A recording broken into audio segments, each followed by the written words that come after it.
So I have decided this forsythia that has been sitting here for years in a bag has earned its spot in one of those really beautiful planters. So I wasn't going to do like FaceTime kind of video on this one. I was just going to do the work, show you guys me up potting the forsythia, and then I heard all kinds of commotion outside. There's this big boom, and it really scared me because I'm expecting my husband and my oldest son to be driving home any moment. And my oldest son still has his driver's permit, and so my heart jumped and I ran over there and I saw a gray car on its side, which we do own a gray car, and I thought for a second maybe my son was driving that car.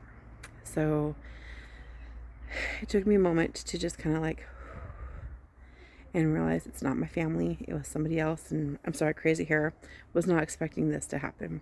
I was just gonna be out here doing my forsythia transplant, and that was exciting in the wrong way. So I went over there, and the paramedics and first responders were already there, so I didn't have to call 911 or anything. I did a little video. I tried to just trim it to the vehicle to show you guys what it was, and to also post to my social media and let people know who live near here to avoid the street. But I ran down the road hearing the sound and kind of echoed, so it wasn't quite where I thought it was going to be. My younger son ran outside, and he was like, "Is that my brother? Is that my brother?" And same thing, because the car's on the side. So I'm going to show that footage right here, and then I'm going to go ahead and continue with potting up the forsythia plant like I was planning on. But as you hear the noise and the cars in the background, maybe that can be a reminder to you to drive safely, take your time, be patient, and all that good stuff. And be safe on the roads.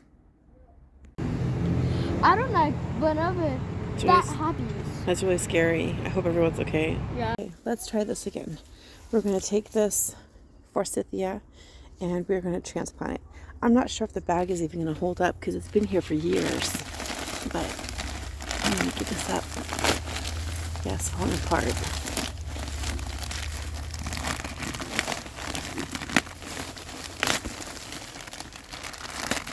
I think this is going to take two hands. Ugh. Some of the roots are probably in the ground by now, but it cannot stay here. As I dug it up, you can see there were roots coming out the bottom. I'm just surprised it's survived all these years. So I'm happy that it's alive, and I'm going to go ahead and transplant it, give it a better home. As I was pulling that up, I accidentally dislodged a little strawberry runner. So I'm going to put this in the soil next to the elderberry. We'll see if it makes it. Now this does have drainage holes on the side, just two. And this is one of the large, it looks kind of like the small ones I get from the Dollar Tree, but much larger. So I'm going to put some different things in here, fill it up with some debris, just like wood chips and some other things. Earlier today I noticed I have my sunchokes are growing up near my rose bush, and I had some sunchoke stalks that I chopped up. That will be a good medium for the bottom of the pot. Alright.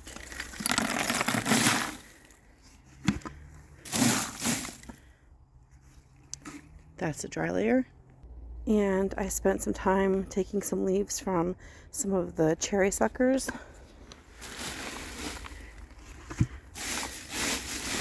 And kind of mix it together a little bit.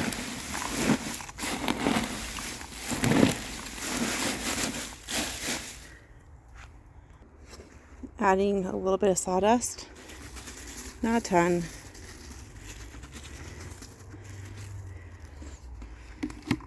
And now I'm going to dump in some of this very composted topsoil. I say it's composted because it's been in a wet bag for a couple years. It does help to have two hands.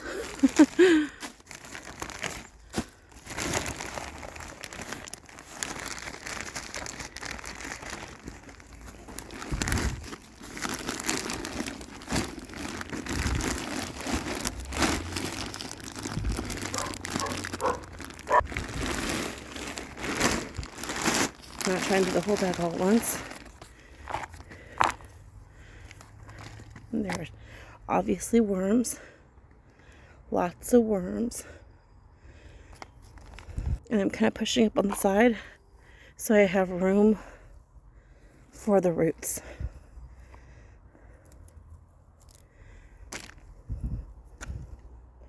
I'm going to tear away the bag and expose the root ball. Okay, so I realized it was 2 plants and I was a little overly aggressive in removing this one, so I hope it survives. So that'll be a different pot, and this will give it more space to grow as well.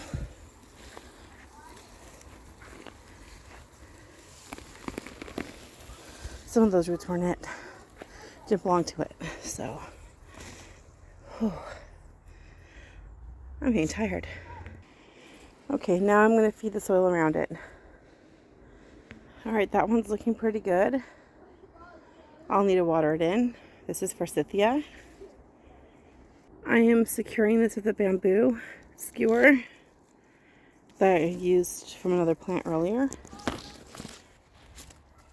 It's kind of in the middle there at the juncture. That will hold it up while it grows more roots and becomes more stable. I'm sure my husband had another idea for what this pot was going to be for, but there's nothing in it. So I'm going to use this one for the little forsythia that I separated. And it's been through some trauma. I won't lie, it's been through some trauma, but I think it'll make it. So I have to make a space for it, so I'm digging in there.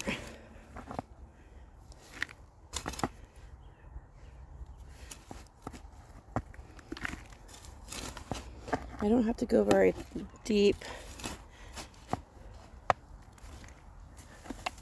because this is the smaller one. Maybe a little bit deeper.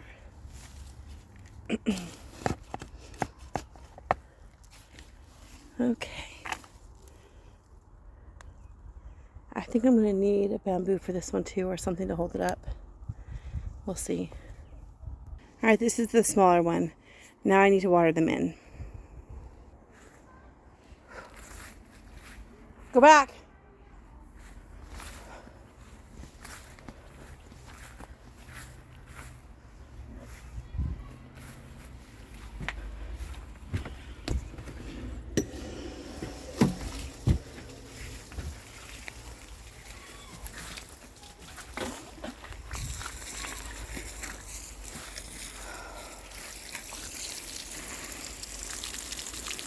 There we go.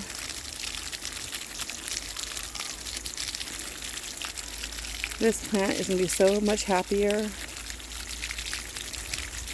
in this position than it was before. It doesn't have to share nutrients with the other plant. It has so much more space. While I'm over here, look at all the bindweed I pulled up. Cleared that whole area here.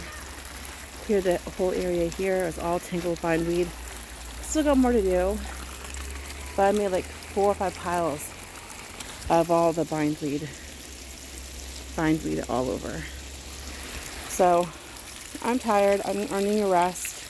After I water these 2 plants in, I'm going to go take a shower and relax. Ooh. This is the big one.